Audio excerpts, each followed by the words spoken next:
take me somewhere far away from here.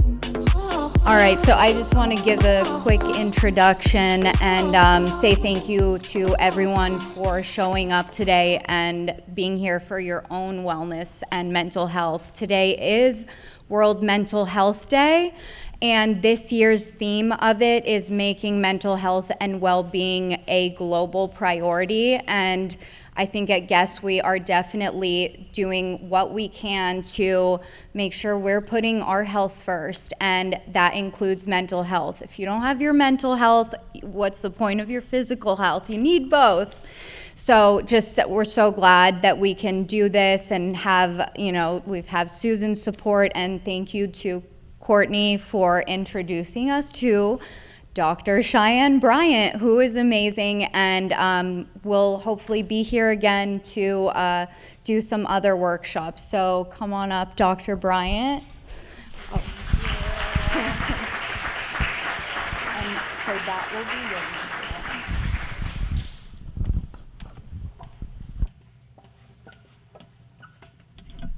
Well, good morning, everyone. Oh, no. Not going to work. So I am into energy. When I say good morning, everyone, we're going to say good morning. Like there's like 4 million people in here. Can we do that? Yeah. Okay. Good morning, everyone. Good morning. Yes, there you go. So y'all know that the universe, and I believe in God created the universe, responds to vibrations, right? And so if we wake up in the morning and our morning is always good morning, then that's the vibration that the universe responds to. But if we wake up and we're like, good morning, right? Then that's the way and the momentum that we set for the day. And so I just want y'all to know that you set your momentum for what that day is. You have dominion over what that will look like. And so wake up and stand in your power. From the moment that you awake, stand in that power and set the momentum and the tone for that day. And for me, even on the mornings when I don't want to say good morning, I make sure that I do that because I'm disciplined to know that I create my own day. All right? And I just first want to thank Guess for taking the time to invest in your staff and your employees. I think it's amazing. It says a lot about the company to invest in the well-being, the mental health, and the wellness of the folks that you work with. I think that is the best gift that anyone can give somebody. It's been the best gift that I've received within myself and my healing journey, and it's taken my broken pieces and has brought me peace. I call it God's peace. You can call it whatever you want to call it as long as it feels good. Call it whatever you want. But I do want to give guests their flowers, while I am here and on stage. I think it's amazing. So thanks for doing that. And thanks for allowing me to take lead on your new program where we are able to provide information and tools on wellness and well-being and mental health. And what is that? And how do you get there? How do you maintain it? Right? And how do you know when you're not in that space? So a lot of times we get all these tools on how to do this and how to maintain this. But then we're also asking ourselves the question, do we need the tools? Like, are we in a good space? Are we off? And then the way that we measure is we compare to other people, which is the quickest way to demise yourself and disempower yourself, right? And so I want to show you how to measure that within yourself so that you don't have to compare, because what I need for my well-being is not the same for this beautiful woman here in the purple. We're two different people. We may both be women, and we may both want the same end result, to be in peace and be happy, but the way that you get there and the way that I get there is going to look different. And your way is just as amazing as mine's. And we have to empower each other on that and allow ourselves to be in our authentic power to do so. Alrighty, so I know Carolyn gave a little bit of intro for me. I'm going to give a very, very small introduction and background of who I am and why the heck I am qualified to be up here, and then we're going to the presentation. But I am Dr. Cheyenne Bryant. I am a psychology expert and life coach. I have been doing this I've been saying 15 years for like 13 years, so maybe it's a little longer than 15 years, but I started off as a marriage, family, and child therapist.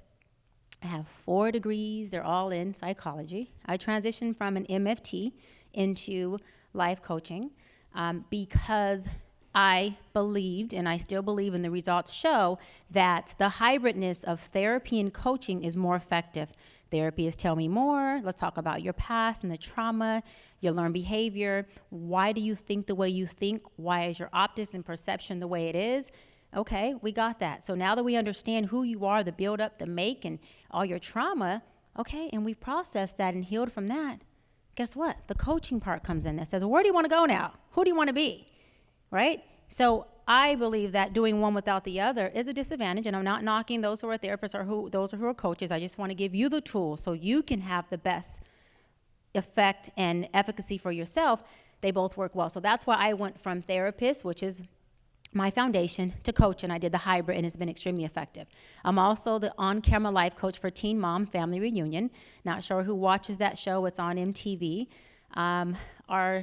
It's a 13-year franchise, and my show happens to be the Teen Mom Family Reunion. We had season 1 last year, and our show got nominated as Best Unscripted Reality TV Show for the MTV Awards 2022, so we're very proud of that. And then coming into second season, not only am I on-camera life coach, but I also came into the role of producer. So I am very excited. I'm more excited because I told God when I was in my master's program, when I was finding myself, which brought me to my purpose, and we'll talk about that in here, I said, listen, I don't want to be known for just being a pretty face. I don't want to be an actress. I don't need to be someone who's on TV for the sake of, hey, I seen you and you know, and I'm not knocking actresses, and I'm not knocking actors or models. I think they're amazing because I look at them and I'm going, gosh, he or she's gorgeous. I think it's amazing. Your work is awesome. I love Denzel Washington. But for myself, I wanted to be able to be the woman in the room that a family was at and told their child or their loved one and said, hey, you see that woman across the room over there? Her, she doesn't know it, but she changed my life. She doesn't know it, but I watched a video, I read a book, and it changed my life. I seen her at the guest workshop, right? First workshop, Q1, and the stuff that she told me changed my life. And because of that, I'm a better mother or husband or friend. And I made sure from my heart, I told God, that's what I want to do. And if I can't do that, you know, because I was one of those like really strong, kind of sassy young girls. If I can't be that, I want to be nothing. And so God told me, you're lucky that I had those plans for you, because that's what I'm able to do now on a platform where millions watch my show, and they're able to get the tools that can change your life. And so I'm hoping, right, and my intent is that y'all take something from this presentation that changes your life, and you pay it forward to someone else, and you change their life. Because I can tell you this, what God moves through us, he gives to us. Good or bad? Good or bad. So we got to be very conscious and aware of what are we moving through our own mouth and our own thoughts and our own actions that we want to keep, because we get to keep it. All right? So are y'all ready to rock and roll? Yes. Okay. So we're going to go through the first half, as you will see. My clicker works. This is our agenda. We'll go through the first half. We'll do an open dialogue Q&A, and then you'll have a small break. Second half, open dialogue Q&A. And I do want y'all to know that at the end, because we will be giving away some of my books, that I am open to taking selfies, pictures, group pictures, signing your book, any of that stuff, questions, comments, even if you have questions after we do the Q&A. Feel comfortable. This experience is about you, and it's for you.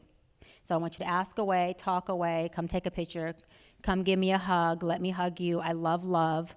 It's empowering. It feels really freaking good. So please give it to me, and I will give it back. And you can give me a half hug, and I'll give you a full hug. Okay, I'll love on you.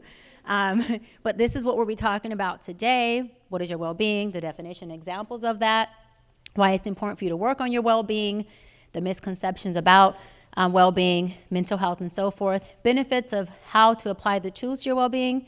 We're going to our second half, the importance of the well-being, importance of addressing and processing your thoughts, feelings, and how it relates to your mental health, disadvantages and advantages of applying the tools, signs that you or someone else you know is not in a good place. How do you measure that? How can you tell, right? And then tools on how to increase your well-being in your livelihood. And then we'll go back into open dialogue and Q&A. Does that work for y'all?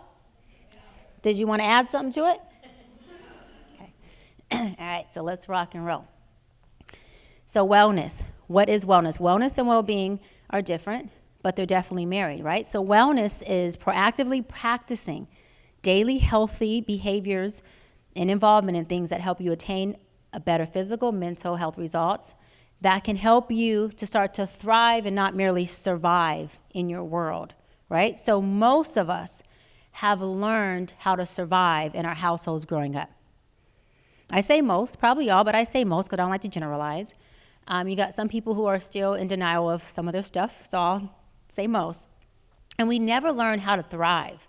And then we grow up from these little kids into adults, and we're still surviving. And we become really good fighters.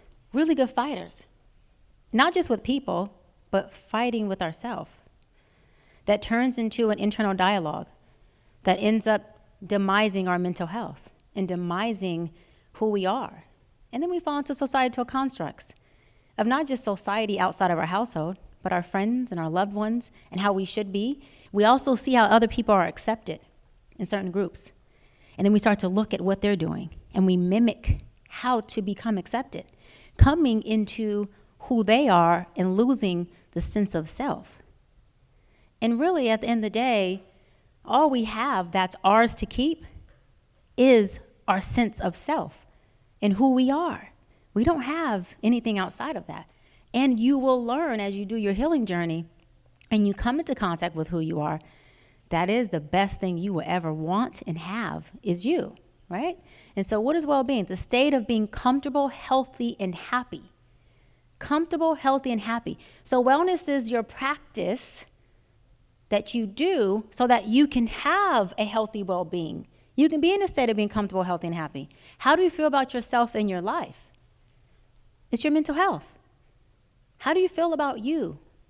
Not in comparison to someone else, and not how do they feel about you, but how do you feel about who you are and how you're showing up?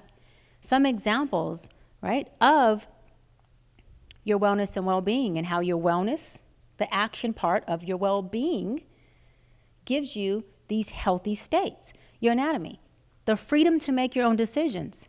And let me say this, not just to make your own decisions, but to make them without feeling guilty.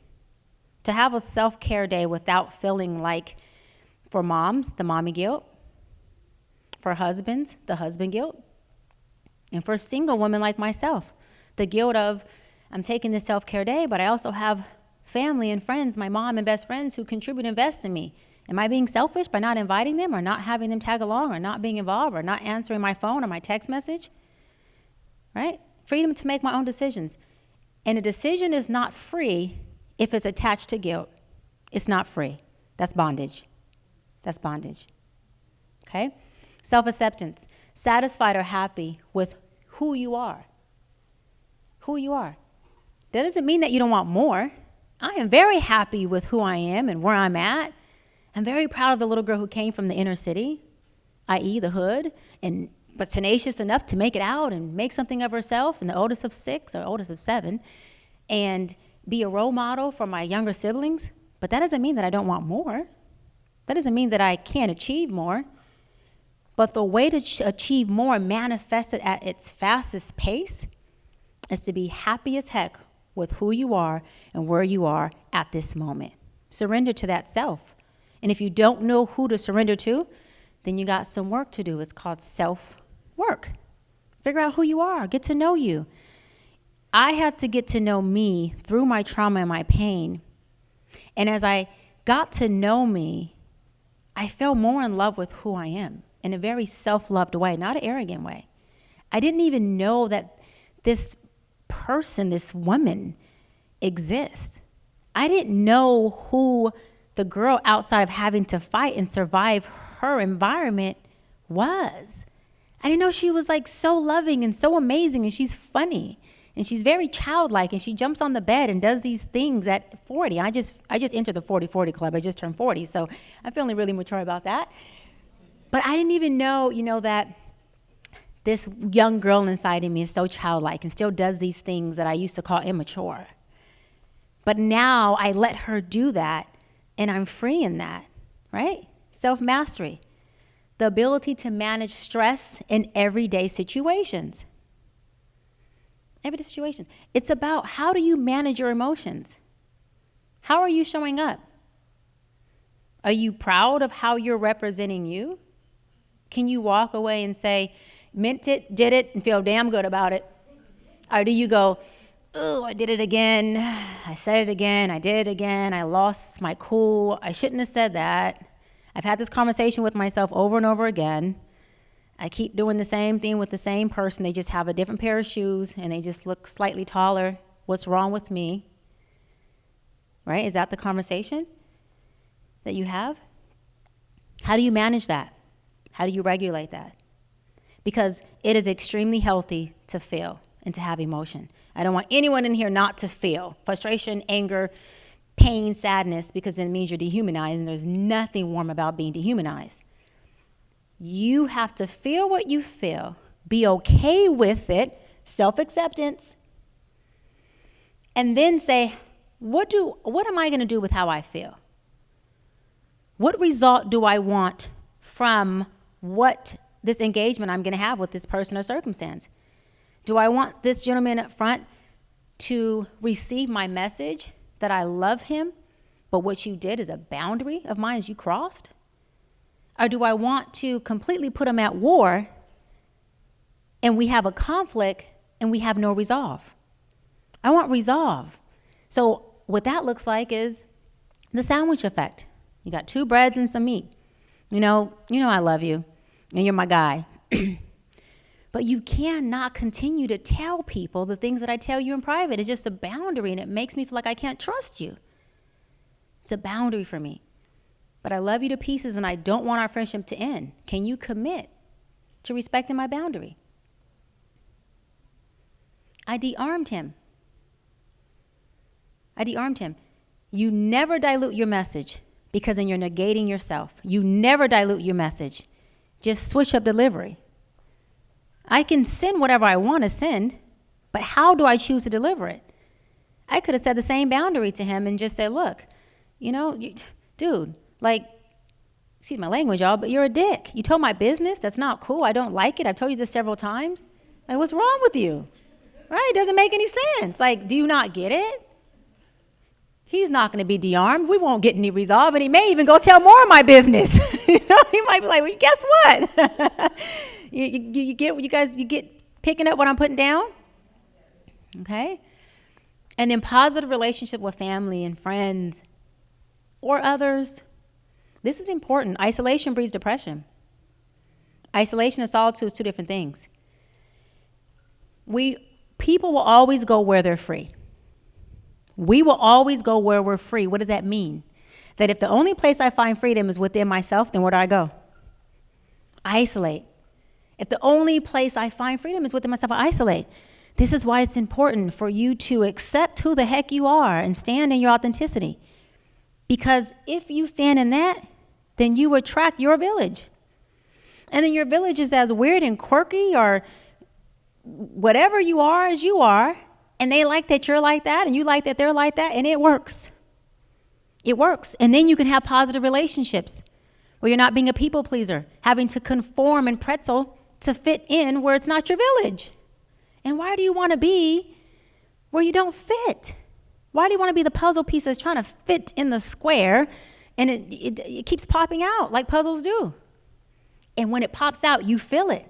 You feel the pop out, i.e. the rejection, that you don't fit there. Right? A sense of purpose or meaning in your life. How many of you all feel like you know your purpose? You know your purpose. I love that. I love y'all already, because only 2 people raised their hand. No, and I love it because that's the truth. That's transparency. That's authenticity. Most people, it's not an age thing. It's not a gender thing. It's not a culture thing. Most people don't know their purpose. Do you know why? Anyone take a guess? Do you know why? Do you know how you find your purpose? Does anyone know that? Go for it.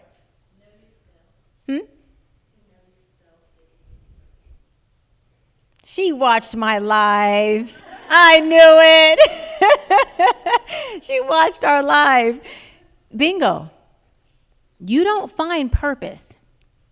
You find yourself, and there's your purpose. As I navigated through my trauma, my broken pieces, because the cure for the pain's in the pain, you got to get in it to get through it, to get out of it. And as I started to navigate that, and I started to see more of who I was, I found beauty in my pain. And I started to find who I was. And when I found me, when I arrived to who I was, purpose was there. And then I was mad at purpose because I'm like, you could have came a long time ago. I gaslighted the heck out of purpose. Like, what is wrong with you? You could have came a long time ago. I've been trying to find you. I've asked where you were. I prayed for you. I meditated. I watched my mom and other women to find out where you were, and you just took this long. I had to go through all this. And purpose said to me, I was waiting for you to get out of your own way and find who you are, because who you are is your purpose.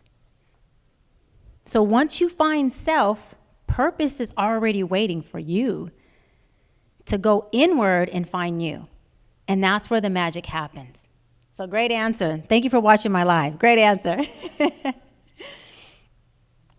So why is it important to work on your well-being, right? It directly affects your mental health, emotionally, psychologically, and your social well-being. Everything about you is driven or demised by your well-being, It affects your three-part house. And I expect you guys to already know what your three-part house is now. Three-part house: how you think, how you feel, and how you behave. Is that in alignment? Is your three-part house in alignment? How you think, feel, and behave. Why is that important? Not only does it bring you peace and alignment and joy, but when your three-part house is in alignment, you are in the ultimate manifestation space. You are manifesting at the fastest pace possible because you're aligned. Alignment looks like this. What does this signify? Open. Everything you ask for can funnel through, right? Disalignment looks like this. Everything you ask and pray for can't come through. But the beauty is it's waiting right there for you to get into alignment. Three-part house. So what do you ask yourself? Okay, I'm thinking these thoughts, which more than likely I probably will feel it, but am I acting in the same way that I'm thinking and feeling? So my thoughts are, I want resolve. My heart says I just want peace with this woman, but my actions are saying, screw you. Out of alignment. Out of alignment. You got to check yourself. This is why my saying I coined, and funny LAPD recruits, they use this now all the time. I say you process before you produce. What does that mean? Process your three-part house. Get your dang on self in alignment, and then figure out how do you produce the alignment that you have or that you're seeking. And it brings you a lot of results. You manifest extremely quick. And trust me, it's extremely effective, right? It determines how you manage stress, emotion, how you interact with others, and your decision making. Every day we live in the results of what? Our decisions. I'm only on the stage because of decisions that I've made. Again, I was a little girl born to teenage parents. Awesome, but they were 16, 17 years old or grew up in the inner city, and I could have easily made different decisions. I have best friends who have made different decisions than me, and we have conversations, and she says, girl, the only difference between you and I is we made a different decision at this crossroad. And then we made a different decision at this crossroad. And I love her to death, and I say this with all humility. She's next to my road asking me, where'd you make a right turn at? Where did you go left at? Because she's trying to figure out how to make those better, different decisions, right? And it allows you to have a clearer thought process on what those decisions should be and not feel guilty about them. Stand in your power. And it's important at every stage of your life. So for the parents in here, or for just folks who have younger siblings or people you care about, if you have kids, if you have adolescents, which are teenagers, If you have adults who are older than you, parents, grandparents, yourself, this stuff is important. Your well-being, your mental health. It is important at every single stage of your life. And the earlier you can start it, the better. But it's never too late to start. But start early. Start your kids early. Start teaching them this stuff. Some of the misconceptions about well-being and healthy mindset, right? Mental health. There's a few more, but well-being is different than mental health, right? You can obtain mental health without practicing well-being. Completely untrue, right? Because well-being is feeling good about yourself and your life. Mental health, we already learned that, is aligning your three-part house, how you think, feel, and behave.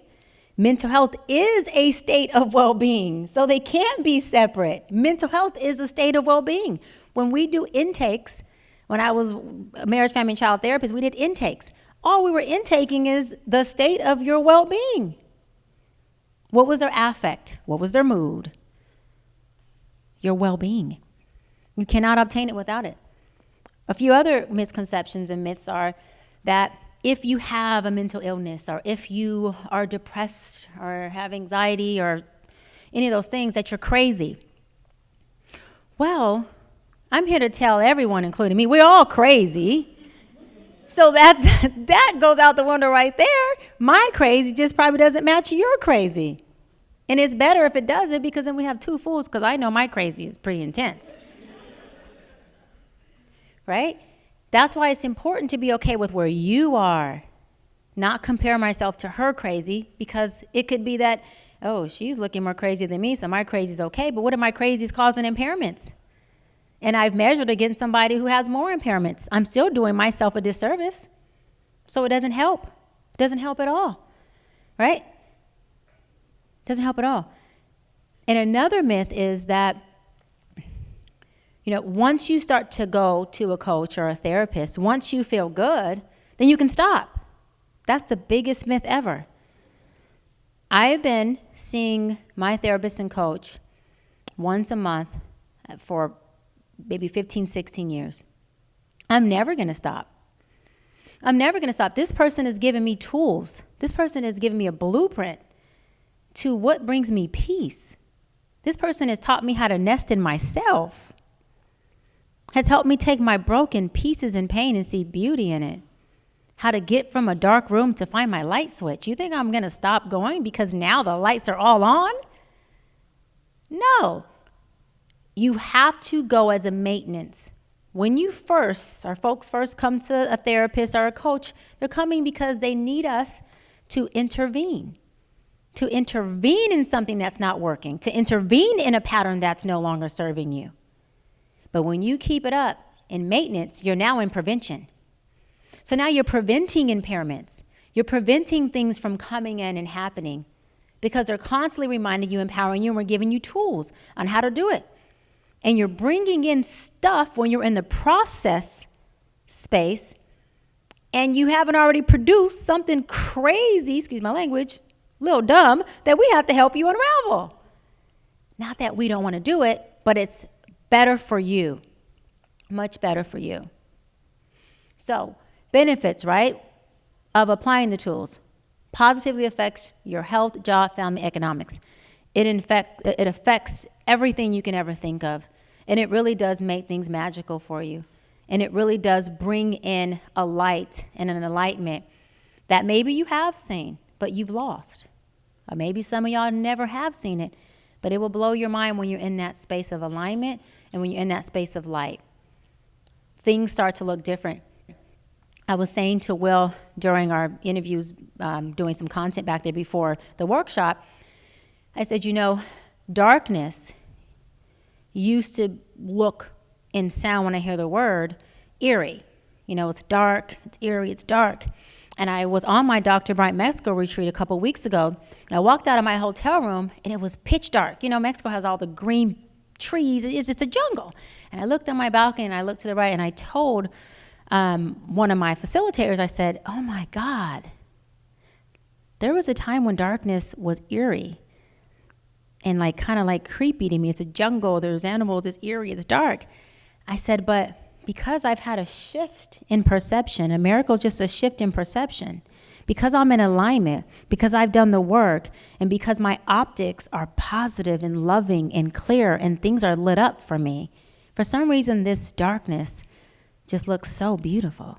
Like it was such a beautiful darkness over this beautiful forest, and I just start to feel like the animals in there freely doing their thing. Shift in perception.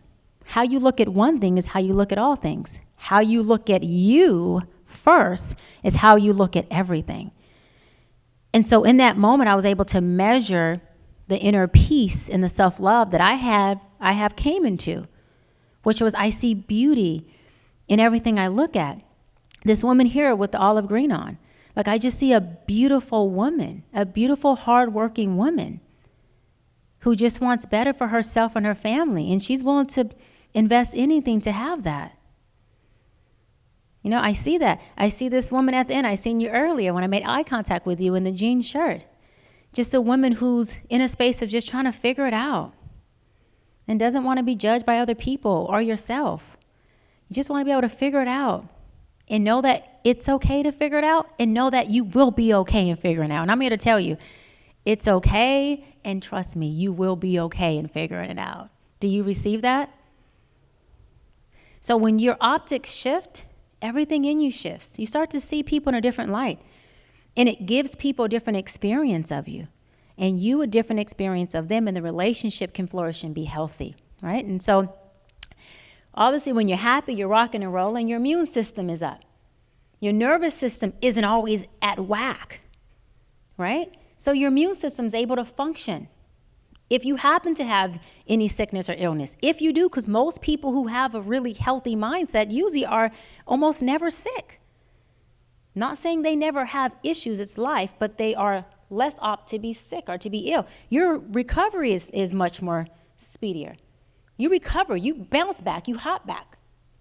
That's what happens, right? And in whatever you get involved with, you have increased longevity. Why? Because you're focused, you're anchored. You're able to stay in that place and show up for yourself and show up for the things that you're choosing. It enables you to function better. And you have more meaningful social connections, not just the hellos and that mask and that fake smile that a lot of people wear, but behind that, you're crumbling and you're breaking. You're able to really fuse and connect with people. I'm a fuser. So I have to have relationships where I fuse. Like I will plug in to you, and then I want you to plug into me, and then we become plug-in sisters. And I'm like, I love it here, and I want you to love it here, and I like that plug-in. And then it's like, if you unplug, I'm okay with it.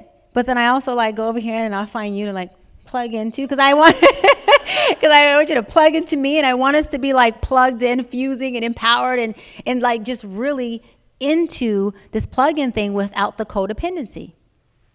Meaning she can plug into me into her, but she's still free to be her. And I'm still free to be me.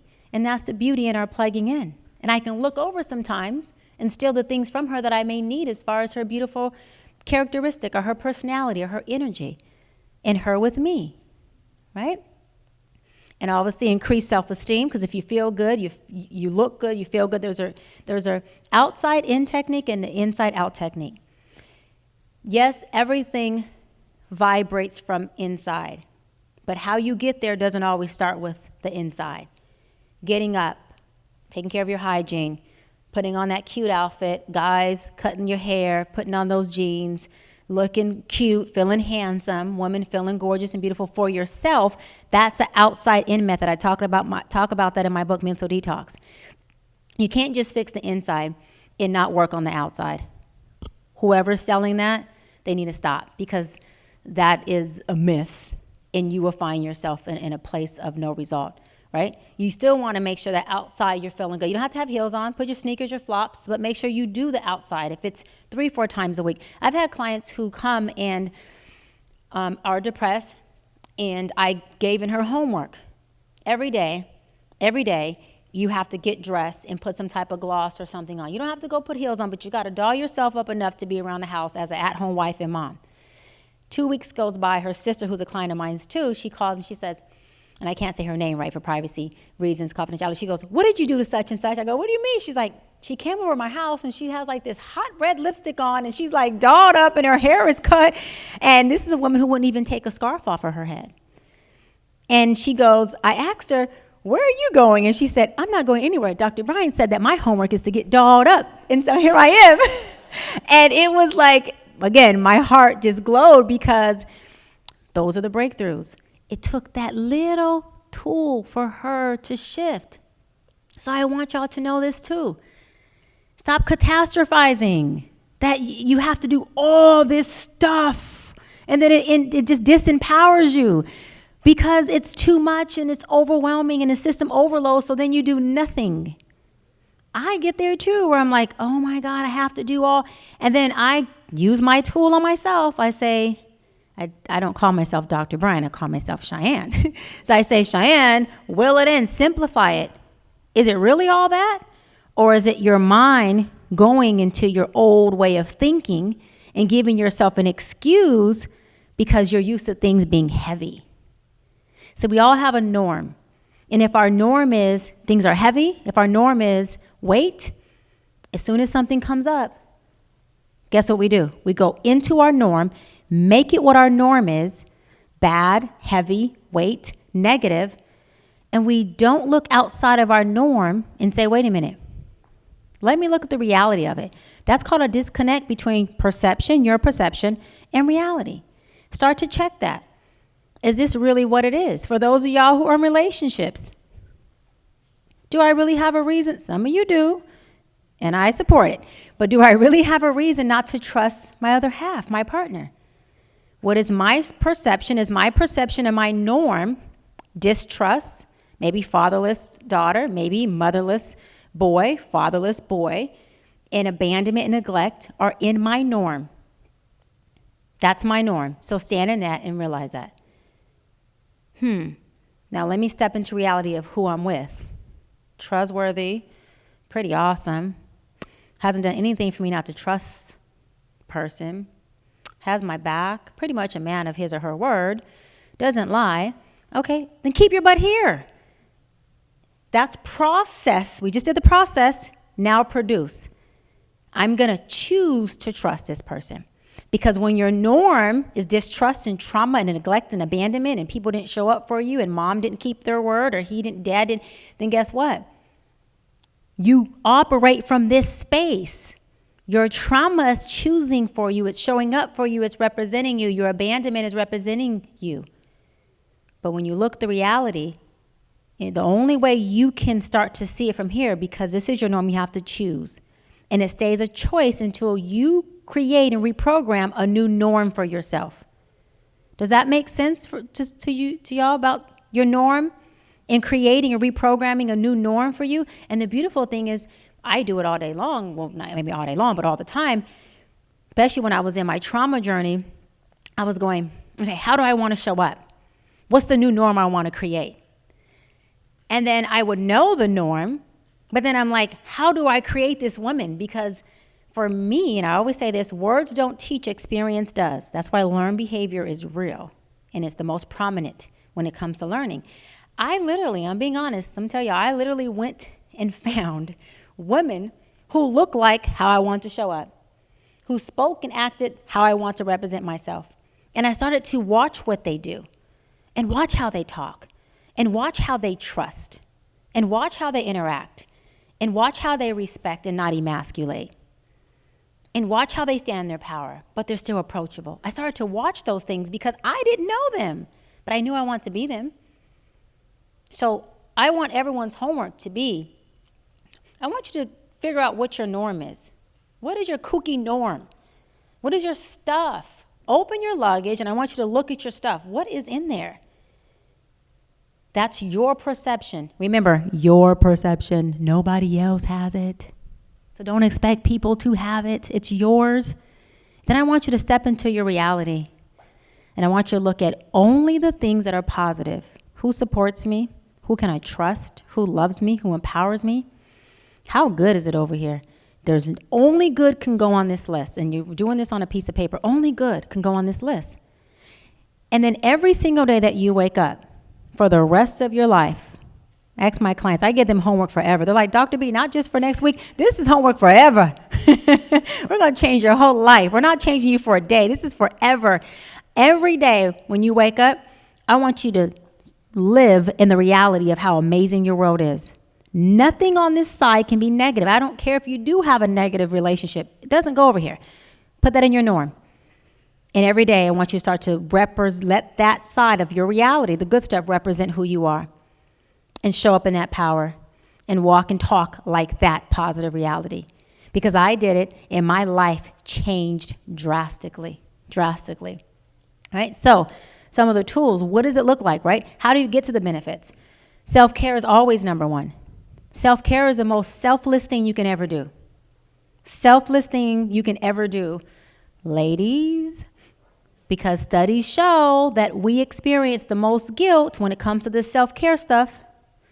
We're not knocking the men, but men to take their boys' trips, men to go watch their game, men to go golf, men to take their space, and they're not bad at all for doing it. They're smart. Self-care, ladies. And self-care is not self-care if you feel guilty about it. If you choose it, roll with it. Don't be lukewarm. If you're going to go with it, go with it. And when you're doing self-care, that means you're not in mommy mode, you're not in wifey mode, you're not in work mode, you're in me mode.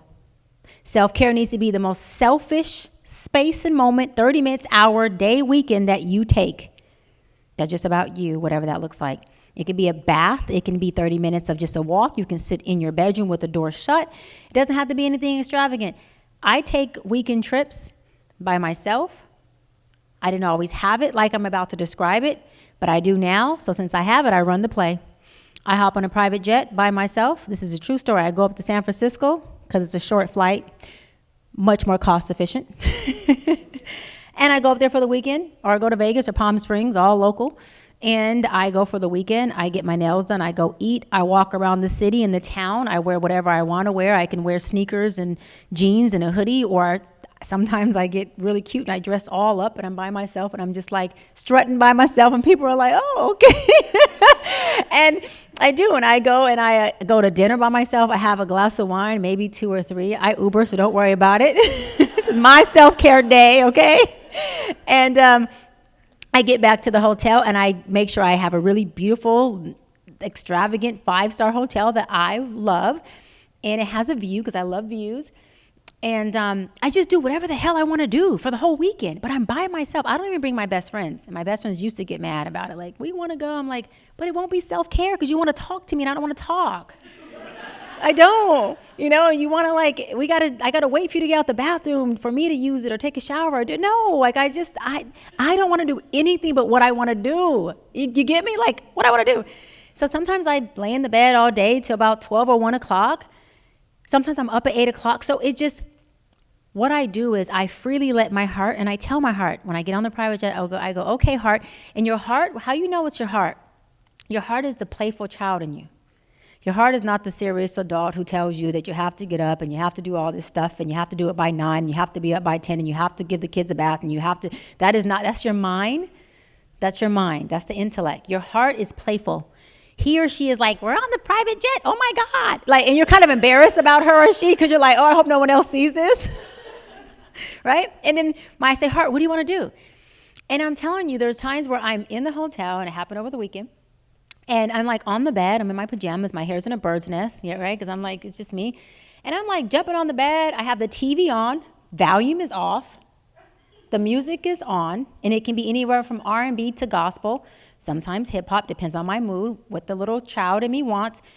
And I'm just like in the room and I'm feeling childlike and free, and I'm in my pajamas and I order room service. And when the person comes to the door, I'm like, hi. And they're just like, okay, you know, everything's excitement.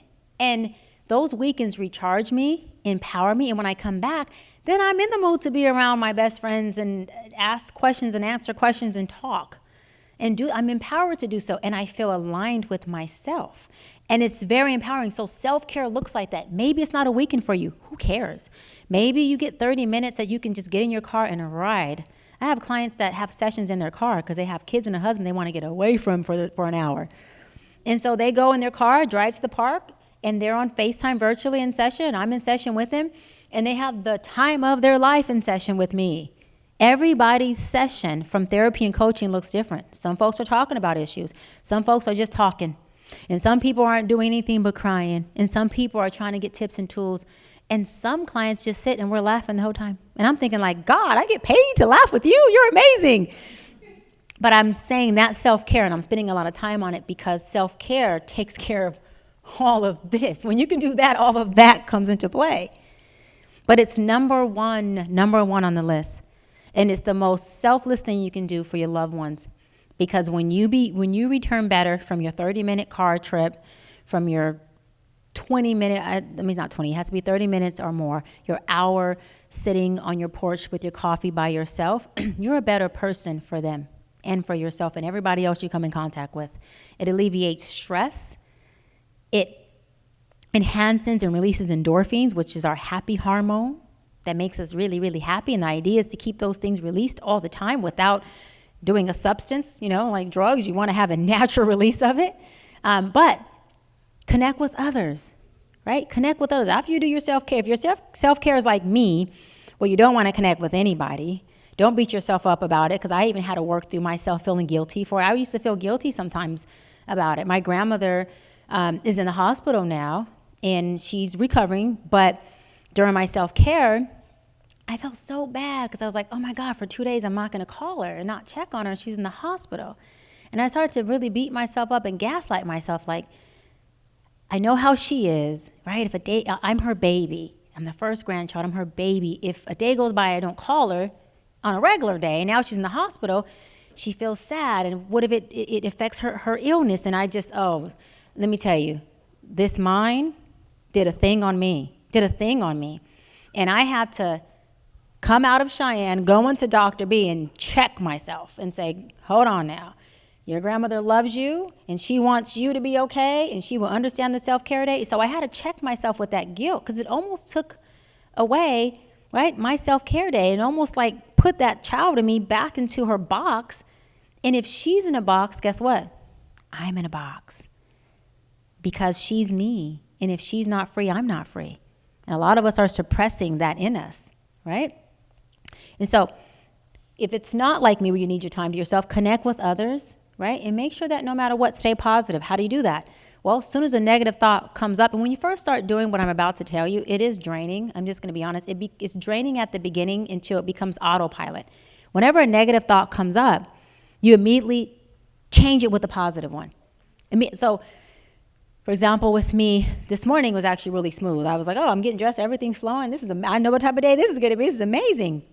There's mornings where I'm coming out of an interview, I'm going into a podcast, I have a session in 15 minutes, and I'm like, oh my God. And then what happens? I have these nails and I can't button something, or I keep buttoning the top and it comes unbuttoned. I button the top and it comes unbuttoned. Then I find myself going, okay, I know what kind of day this is going to be. And as soon as that comes into my mind, I go, yeah, it's going to be an absolutely amazing day. It's going to be absolutely mind-blowing. God, blow my mind with everything that happens all day long. This day is about to be killer. Time is always on my side. Life is always working out for me. Go straight into your flow of positivity. No joke. It changes the entire momentum of your world. If you don't believe me, do it for 3 days. Just do it for 3 days straight. Send me an email and tell me, Dr. Bryant, you were right. Okay? And that's the right I want to be right about, is the good stuff that happens for you. Okay? Get physically active. I work out 5 days a week. I'm not telling anybody to work out 5 days a week. I sometimes pull doubles. I might be a little kooky. But you want to go for a walk. I don't know if you guys seen Oprah Winfrey lately. She's been doing her hikes. And she just started off doing them as a way of her wellness, because she's very much into that. She not accidentally, remember when you're happy things happen. She slimmed down and lost all this weight, and she said, I only started to hike because of my wellness and my well-being and connecting to nature and getting active. And all of the magic has happened as far as like just losing weight. But also your blood's flowing, and your endorphins, your happy hormones releasing, and you're moving around. And it's cathartic. Usually in your activity of stuff, or you're just physically being active, your best thoughts come. For your creatives, your best thoughts come. You're like, I didn't think about that. Yeah, because you haven't stilled yourself long enough to have a dang on thought. Like your brain is always on go and you don't give yourself a chance to anchor within you and for your thoughts that fit you or conducive for you to come up. So get out of your own way. Everything's working out for you. You're in your own way. Help others. This one I really, really love. And this is no joke. Whatever is missing in a relationship, this is a hard one. It's a hard one for people to get, but I think y'all might be able to get it. Whatever is missing in a relationship is usually what you're not giving. I know, but he or she's not affectionate, and he or she doesn't call me enough. My mom doesn't do this enough. My dad isn't supportive enough. Whatever is missing in a relationship is usually what you're not contributing to it. Let me tell you why. Because needing someone else to bring what you need to the party is called codependency. And I was taught as a little girl, and I always say this is one of the biggest lessons I was taught from my grandmother and my mom, that whatever I need at the party, and we ain't talking about beverages, my smile, my happiness, my joy, my jokes, bring it. Just in case the person that you were counting on to bring it doesn't show up, guess what? You're still good. So if I bring my smile with me and Susan doesn't show up, even though I want her there, I'm still okay. Because I'm not sitting there at the door pouting going, until she comes, I can't be happy. Codependency. Codependency, I have found in my 15, 16 years of doing this, is the number one thing that leads people to depression. Because if I'm dependent, right, on you, this woman in this beautiful shirt off, sexy shirt off sleeves, if I'm depending on you to show up in a way I need you to show up for me to be happy, then I'm screwed when you don't do it. And not only that, when you don't do it, guess what it makes me feel? Like you don't love me, and like you don't care, and like you are selfish, and I don't mean much to you. So now I'm disempowered by a responsibility that I gave you of my happiness. And that's codependency. So unless you show up, I'm not okay. And I can bet every penny that I have, every penny in my piggy bank, that you are going to come up short one day. Not because you're not absolutely amazing, because you're freaking human. And humans do that. You have to show up for yourself. So if you choose to show up for yourself one day instead of me, if I'm in a healthy place, guess what? I understand that. Because healthy people understand healthy people, but hurt people hurt people. It goes to those norms. However, sometimes we set ourselves up, stick with me, in codependent relationships so we can stay in our dysfunctional norm. So I will purposely make sure that I cling to this gentleman right here in the white shirt and this nice watch you have on. Actually, your boots are really nice too. I would purposely cling to you if I know this is really not who you are. I'm just for the sake of this presentation, okay? If I know that he is going to let me down, and I know that he is a womanizer, sorry. He's like, dang, she's good. She knows exactly who I am. Right? If I know that about you, something, my pain and my trauma will choose you so that it can survive. And my pain and my trauma is like, yeah, he's causing us pain and he's doing that trauma thing. And my heart is going, here we go again. Here we go again. You're blowing me out again. I'm broken. Here we go. So that we can stay in our dysfunctional norm.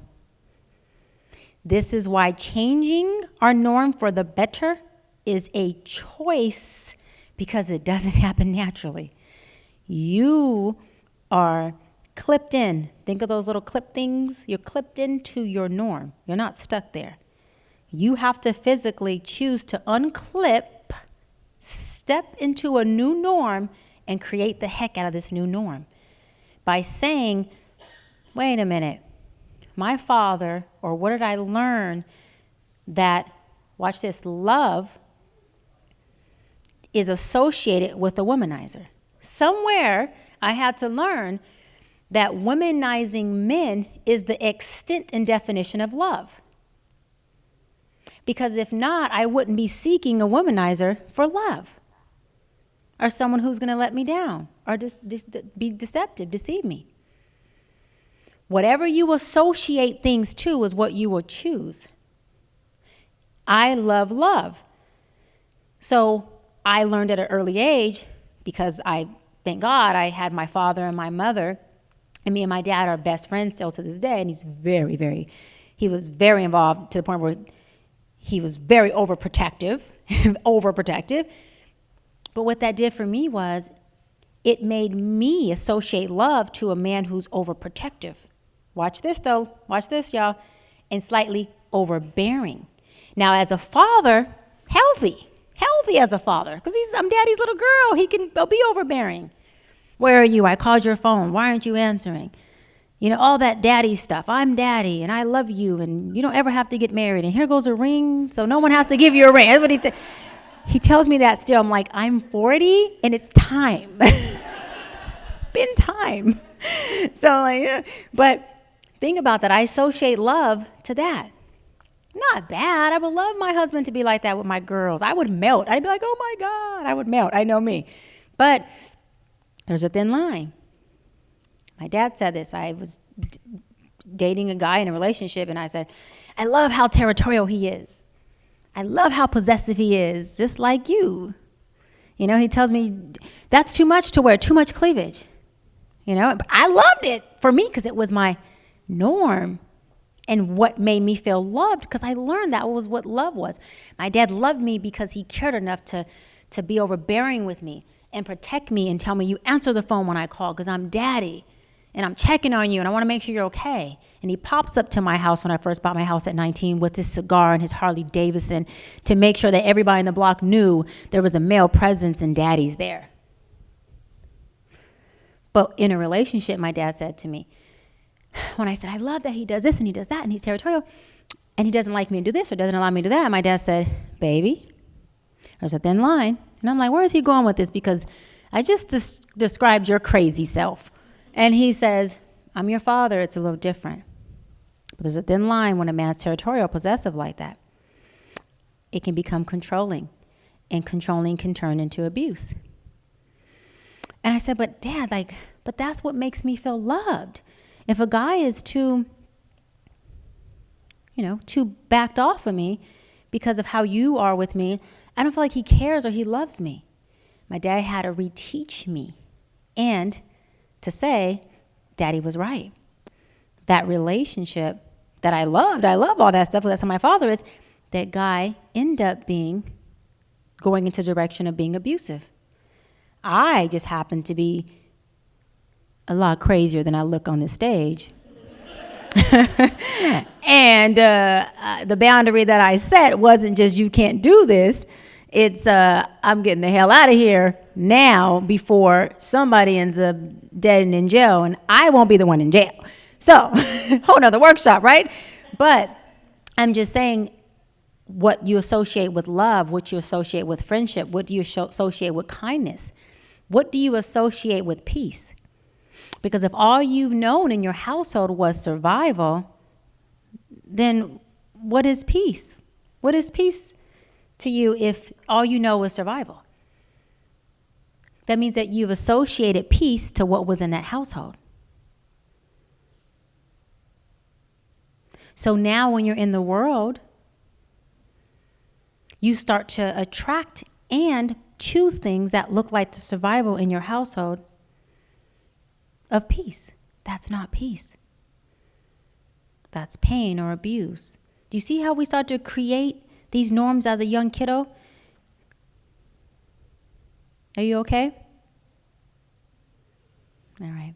We start to take that with us, and then we carry them into our adulthood, and we're still operating from our dysfunctional norms, and then we get mad at the person we're in relationships with, even if it's a friend or a family member, and we gaslight them because it's their fault, but we brought our stuff to the party, and we start to unpack. Okay? So, help others, because through helping others, you get to keep it. It shifts your perception. Give to people what you know that you need. And then once you figure out what that need is, go straight to self-care and give it to you. Go straight to self-care and give it to you.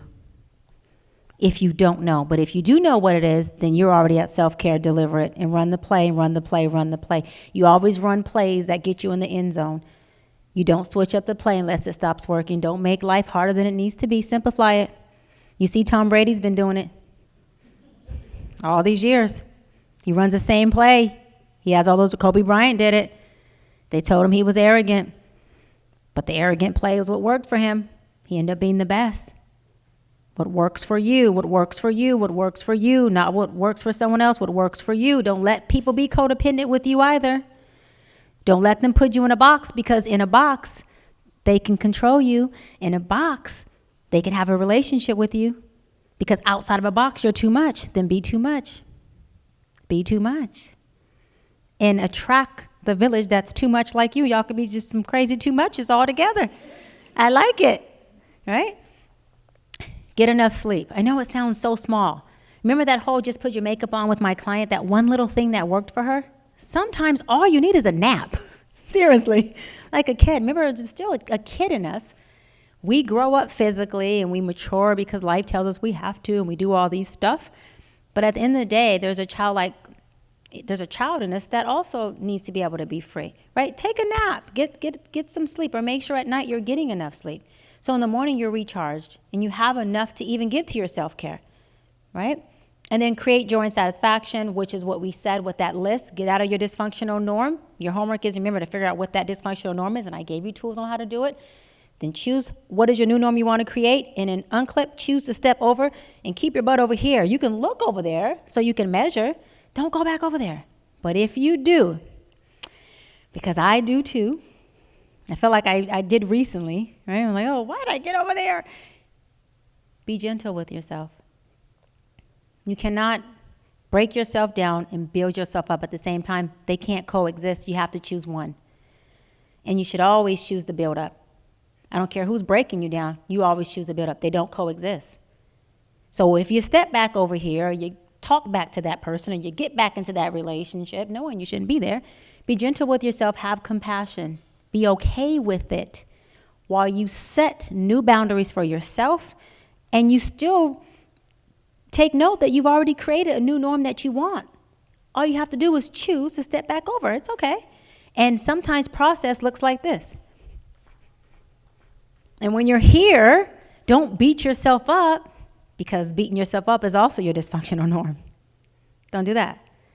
Just keep riding, just keep doing the gray area. At some point, this thing builds, this demises. As long as you're doing the work, it works. So don't beat yourself up. Be gentle with yourself. Spiritual care is important. Meditate, yoga, read.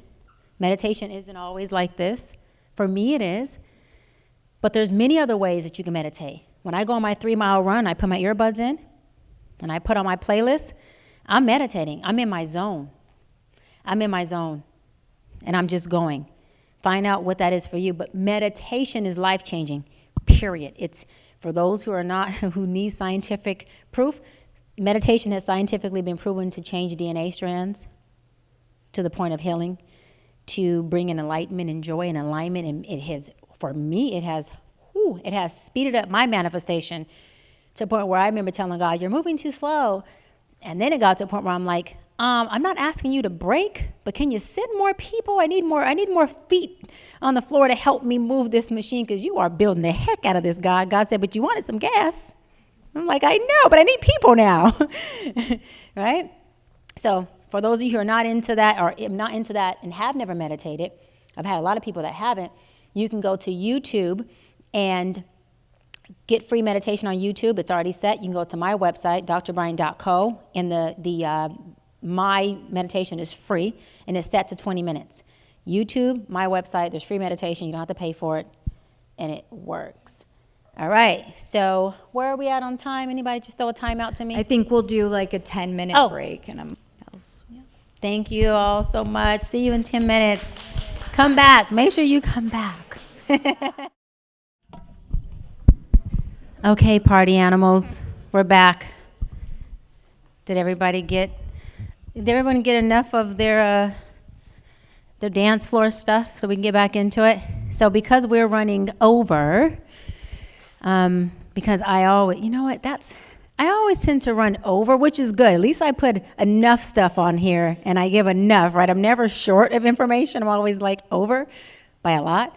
I'm going to not run through where you don't get the information, but kind of run through a little faster of the second half because I want to, I like the dialogue question better. So please, if you have questions from the first half, save it for the last ending.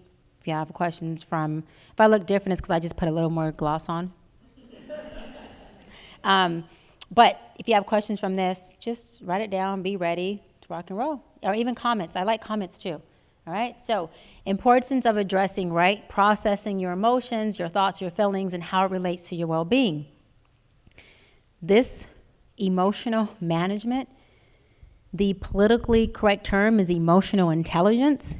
It is literally the most effective skill you can have if you are one of the lucky ones to obtain it. Emotional intelligence is the nucleus to every single relationship on earth. Even that whole soil and rose analogy I gave, okay? It's the emotional intelligence within yourself. So when you're addressing or processing your thoughts, it allows you to become emotionally intelligent on managing your emotions. Okay, it helps you to learn to regulate your emotions. What does that mean? That means identifying how you feel, being okay with how you feel, and then regulate them to where they need to be for you to show up in a way that you'll be proud of showing up. Regulate your emotions. Before I would present or speak, I would get nervous and my emotions would start doing all kinds of stuff. And then when I first started years ago, I would drink coffee because I'm a coffee drinker. And then guess what happened? I had coffee and nerves and I was just a nervous wreck. And I had to tell one audience, I had to say, listen, hey, all cell phones off. I'm just like, I had to tell one audience, I said, listen, I had too much coffee. My nerves were going. And guess what? I am going to be stumbling over words and my mind is just going fast a little bit until I relax and calm down. What did I do? I identified what was going on with me. And guess what I did? I identified it to the entire audience. I just put myself out there, identified it. And then I started to regulate my emotions because they all didn't jump on me. They let me be human because they've made mistakes too. And it brings you to a place of regulation and calmness. What does that say? Calm yourself down so that you can adjust your behavior. You can't adjust your behavior when you're flying off the handle with your nerves. When your nerves are here, you get brain fog. You're unclear. You cannot adjust your behavior. You're not in a calm state. Calmness is power. You make your best decisions when you are in a calm state. So you don't have what we call what? An emotional reaction. You want to have a response, not emotional reaction. You have to regulate before you can do so, right? And then this is the one I love, this one right here. Folks who implement this too are more likely to do well in their entire life in general. Have healthier relationships and manage stress and setbacks. So what does that mean? That if you can process before you produce, and that process looks like what? Identify, how the heck do I feel? Why am I going crazy? Okay. Let me calm and regulate. How do I want to show up and how do I want to deal with this emotion? That's your process. How do I want to show up and deal with this emotion is how you want to produce it. Never demise your message. Just change up your delivery. How can I deliver it so this message is received? Because don't negate how you feel. How you feel is your voice and your voice is important. But deliver it in a way that the person receives it, right? De-arm them. De-arm. You don't want to go to war. If you want to go to war, hey, if that is your end game, by all means, run that play. But if that's not what you want, make a better decision or different decision. So disadvantages and advantages to applying the tools. Really simple. We said it earlier. Disadvantages is what? When you're not in a good mental health state and your well-being is not being practiced, right? Your wellness is not being practiced, so your well-being is not good. Because remember, wellness is the practicing that gets you your well-being. Then increases your stress levels. Your cortisone levels. Your cortisone is your stress hormone. Go to the doctors and say, test my cortisone. If you're stressed out, that thing's going to go up the roof. If you're not, it's going to be at a lower level. Okay? And estrogen, ladies, estrogen shots or pills does not lower your cortisone levels at all. It does that masking thing that Carolyn was talking about, and you would go crazy when you stop taking the medication. You have to learn how to regulate it and use the tools. Chronic stress is linked to what? Higher illness, stress, heart attacks, obesity. I was talking about this with the gentleman back here. We had a private session, so I won't tell everything we talked about. It's confidential. I got you. But I will tell this part. We were talking about men and women and how men die 7 to 10 years earlier than we do. And they are more prone to disease and illness than women are. It's statistically proven. Why? Well, men have, believe it or not, they have way less resources than we do. Men do not practice most wellness or well-being because men are programmed from the birth, from the kiddo, that boots to the floor, be a hunter, go provide, shut up and get it done. Because if you come up any shorter than that, then guess what? Societal construct says, you ain't a man. You ain't a man. Why are you complaining? It's a man's world anyways. It's not true. It's not true. Not because I'm a woman. Because even at the national candidate debate, they don't talk about men's health like that. They talk about women and birth and Planned Parenthood and things that we need. Bills and propositions are, legislation is written for women. Women are the biggest consumers. Books are written for women. It's just the truth. Retreats are for women. Maybe because men don't engage, but it's created for women. So this shows that when you're not practicing self-care, women and men, self-care men, you matter, you count, you're important, your self-care is very important, and you need to take it and don't have your daddy hubby guilt, that you increase your chances of illness, heart disease and all that stuff, right? And it affects your entire body, not just your mind. Everything about me feels good when I feel good. I start to feel a little down-spirited, I feel like everything. I put on the cutest outfit, and all of a sudden I feel too fat. And I'm 3 pounds lighter the day that I feel fat. It's all this, it affects everything. My hairstyle won't go right if I'm not feeling good.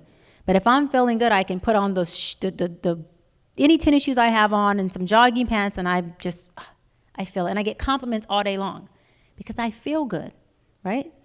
Advantages, it increases your ability to deal with stress, solve problems, be more flexible. And through flexibility, right? The saying is, I say it in my book, Mental Detox, a stiff blade of grass is a dying blade of grass. Stiff flexibility. Because when a storm comes and that weather comes, if that grass can't flow with that and still stay grounded and planted into its root, guess what? That thing cracks. It breaks. It doesn't bend.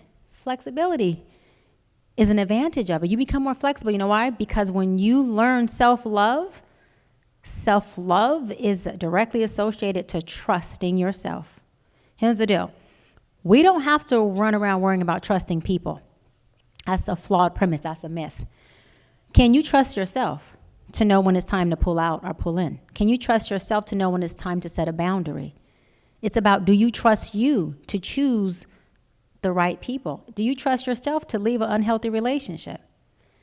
So again, let's break this codependency culture that we have of needing to trust somebody to handle me. I know me better than you know me. So I'm going to trust myself to choose you, that you're going to be my best friend, and I can trust you. And I won't choose you until I can trust you, because if I choose you, then I trust you. And then I'm going to trust me that when things go wrong, I'm going to sit with you and say, girl, I love you. You better not do this again, because I don't want to lose you. And you're my girl. And I can trust that I have the voice to say that to you and de-arm you, and that we can get this and make it work.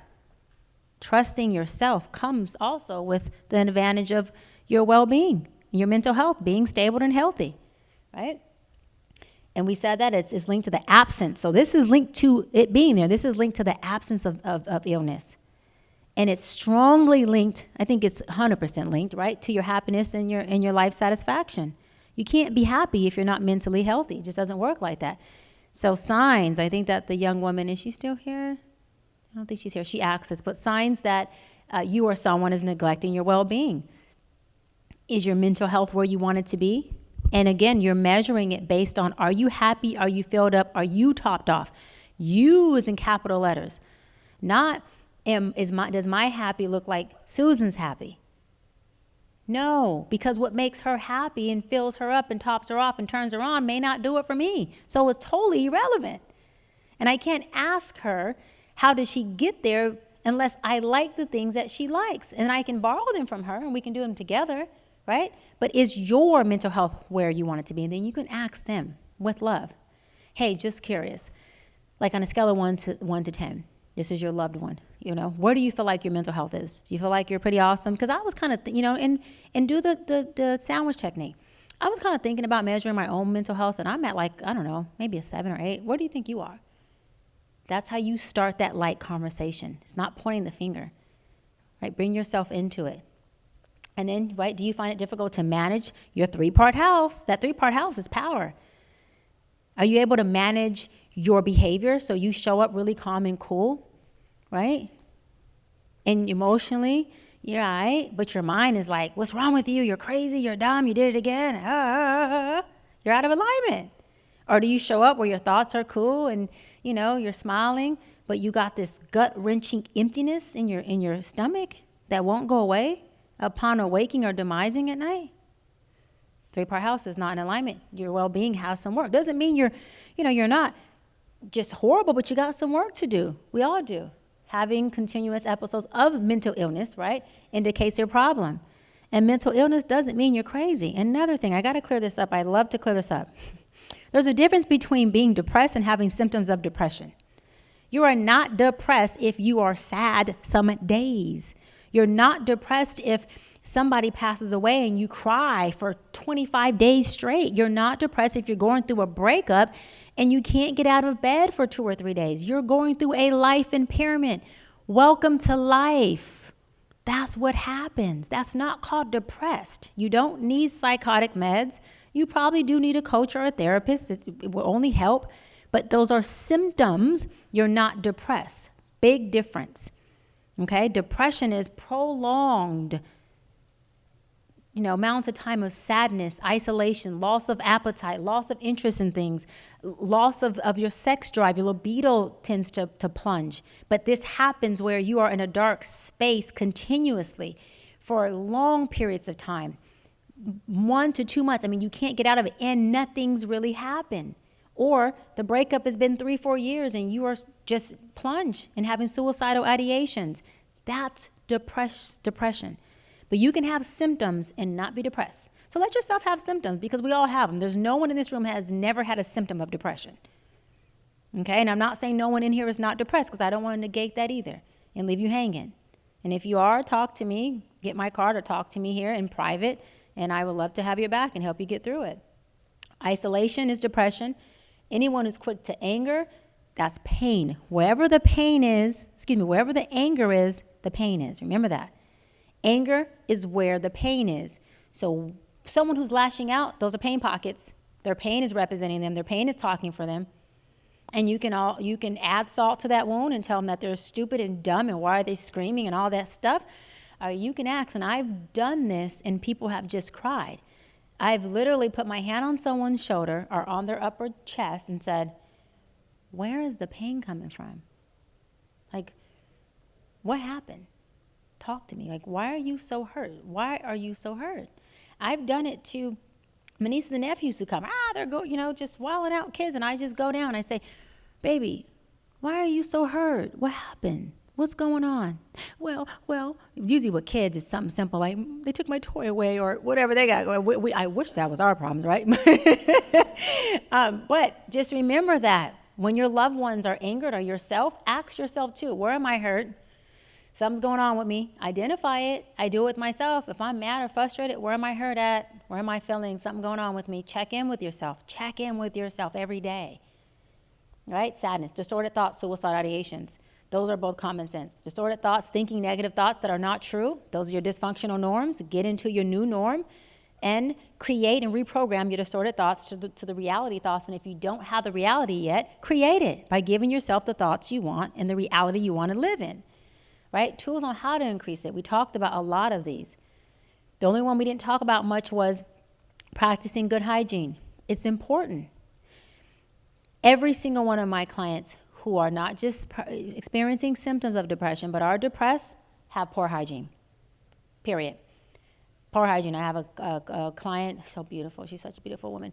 She's in her 60s, and she first came to me. She's like, she called my phone. Hello? She's like, is this Dr. Bryant? I'm like, yes.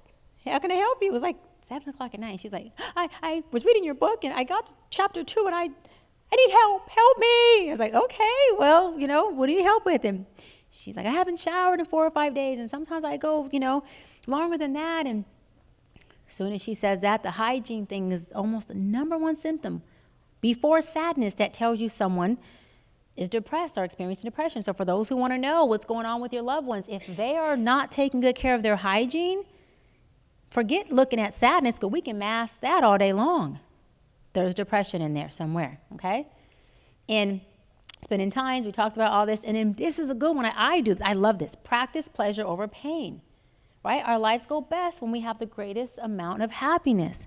Again, if our norm has been pain and we've been surviving, that means you have to learn how to thrive. You have to learn how to practice the pleasure over pain. What does that mean, right? Write down a list of what the pain stuff is. What are your pains? What pains you? I don't care if it's your mom, your daughter. You guys got to be real with yourself. You can't heal a lie. You can only heal the truth. So if what pains you is my daughter, I love her, but I just can't. My son, I love him, but damn. We all have those friends, those kids, family members, and then figure out how you can only indulge in the pleasure piece of them and learn how to pull back in the pain piece. And you're not wrong for leaving them in their pain, because you cannot pull them out anyways. As much as you want to, I'm telling you that right now, you can carry that weight. It will be heavy for a long time, or as long as you want to carry it. You cannot carry them out of their pain. It just doesn't work like that. To be yourself in a world that is constantly trying to make you something else is the greatest accomplishment, by Ralph Emerson. And the reason why is because the greatest gift in the most beautifulest place, in the most warmest nest, is within yourself. And when you find that place, which is what these tools and the work does for you, it's a place so magical that it almost becomes unfair to people outside of that place, because now they're competing with you, yourself, and your nest, and not no one else outside of it. And only then do you no longer compete or need people outside to bring you your self-love, your self-actualization, or your smile, because it all ends up being right here in your authenticity of who you are. And when you stand in that power, I'm telling you, doors fly open. You don't have to kick them open, they fly open, because we don't chase success and we don't chase happiness. We attract it. We attract it. So thank you all for listening to me and letting me talk to you. It was my pleasure.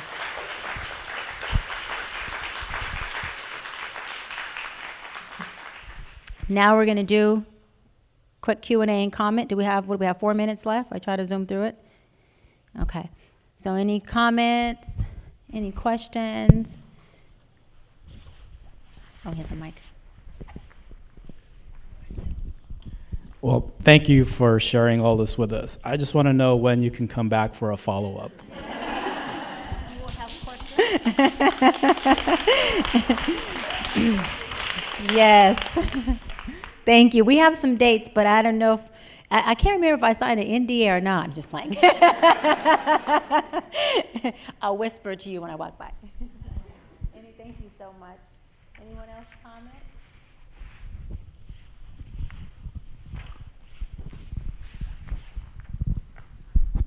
Okay, I have a question about the difference between standards and expectations.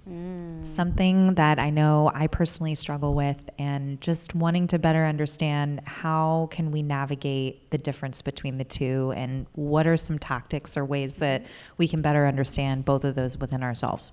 I love that, my fellow Virgo. Of course, you're suffering from standards and expectations, Virgo, because we blend those too. So expectations are ego. We shouldn't expect anything from anyone. We need to let people show up as who they are more, and then we choose them if they're conducive and compatible for what we want. Very simple. Expectations will always let you down.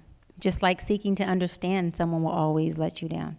The idea, and I don't mean to get biblical, but the Bible even says love, your partner, your person by knowledge of them, because understanding could sometimes never be obtained. It's ego. Standards are things that you stand on, and you have to make sure that that person can stand on that with you. Expectations are ego. I expect you, but it doesn't always include my involvement. So I expect you to be present in our friendship. I expect you to answer when I call you, but I can be double standard because that's an expectation. And it's my ego, so when you don't do it, I have a problem. I just do. I have a problem with it. And now I'm upset. I might stonewall you, who knows, which is a form of abuse. But my standards are my values, and so standards are something I stand on, and they come with me everywhere I go. Standards are in the way I talk, they're in my conversation, they're in the way I represent myself. So usually you don't have to ask of someone's standards. I don't know if you've men or ladies have had a man, or men have said to a woman or someone like, I can just tell by the way you are that you just weren't gonna go for that. Or I can just tell when I met you that just wasn't your thing, and they were on point. Those are your standards. So I like to offer that you drop all expectations, because then you won't be let down ever again. You'll become a chooser, and your power is in choosing. It's in your free will to say, I like your style. We just click, and I want to do happy hour with you again. And then he can choose me back, and the power of choice, we're in alignment, we rock and roll, and there's a win-win. I expect you to do this. I already put him in an inferior place. I expect it. Same thing with kids. I expect you to, because you're smaller than me and I'm superior. So do what I say. It's an ego-driven mindset. Take away from that and surrender to who a person really is. And then things work out magical, and you get organic, authentic relationships. And everyone's free. Everybody wants to be free in who they are. So be free and let people be free. Yeah. Good? Okay. Anyone else? Comments? Yay. I love all the men stepping up now. With so many resources out there, how do you start this process? And even when you start in the process of trying to find a coach or a therapist, how do you find the right one? Because I know it's not always a great fit. 100%. And I love that. Did you mention culture or no? Did you say culture? You said how they start to find? Coaching. Got you. Okay, well, culture. Well, the universe said culture to me, so I'm going to go there. Culture competence is really important when you're talking about a therapist or a coach. It's very important.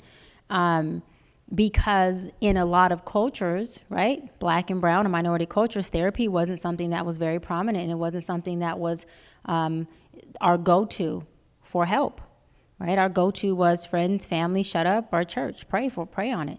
And if prayer doesn't work, then get mad at God and take it up with self. I don't figure it out. I mean, that's just real. And so when it's a relationship. You have to find a coach or a therapist that, one, gets you, right? And if they don't get you, because I have clients that are from Egypt, I have clients Middle Eastern, and I wasn't the most cultural competent when it comes to those countries, being honest. So I would tell them, well, educate me, tell me what that means, because before I can give you some guidance on that, I want to know if that's your tradition, is that your culture, is that just how your dad's culturally taught? Because maybe he's not racist toward an outside race of person you're dating. Maybe that's how he was raised. Let's process this, right, so we can understand it. But you want to go to someone who, when you're with them, you start to feel very unjudged. You feel like they're unbiased.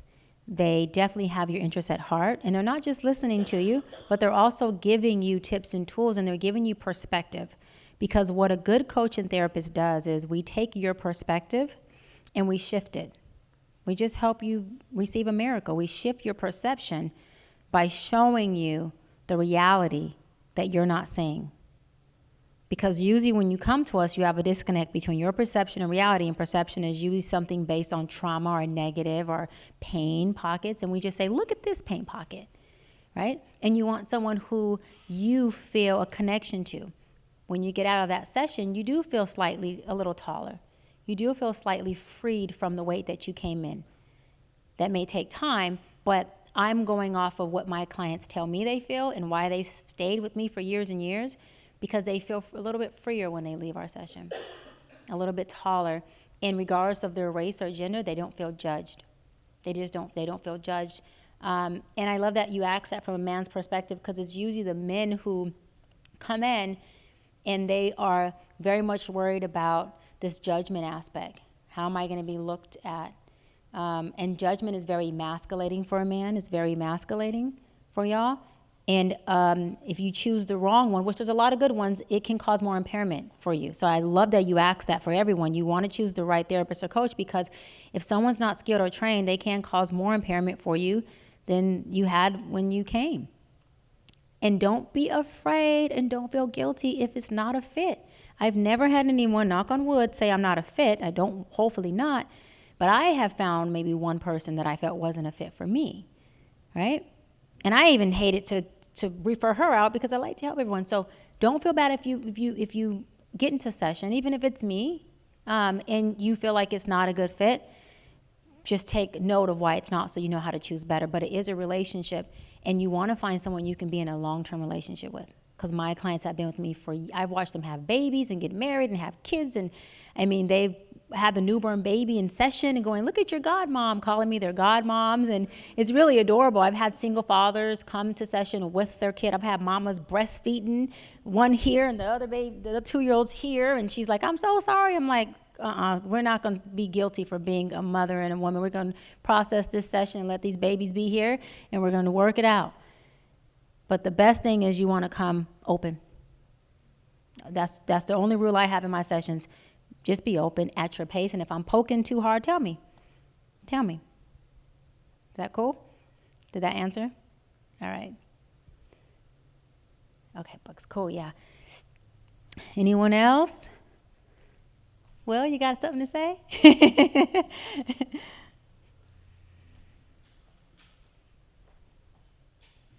Anyone else? Did you want the mic? Are you good? I don't want to put pressure on you. I guess I did put pressure on you. I guess my question is like more like along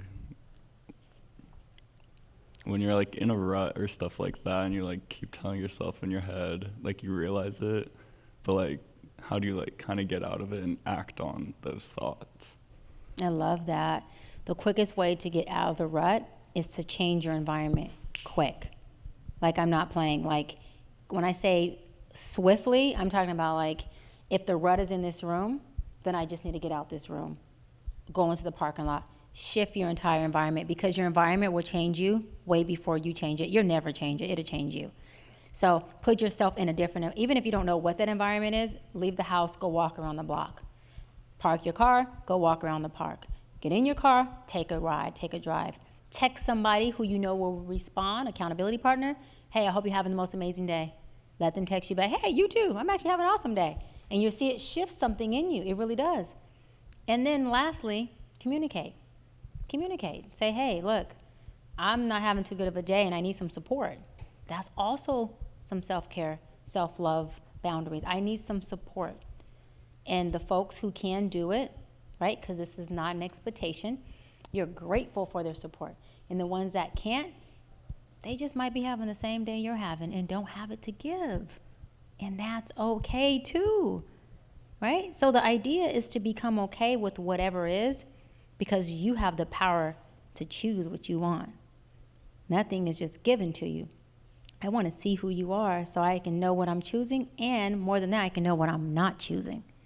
That's powerful too. I know what I'm not choosing. So yeah, switch your environment quick.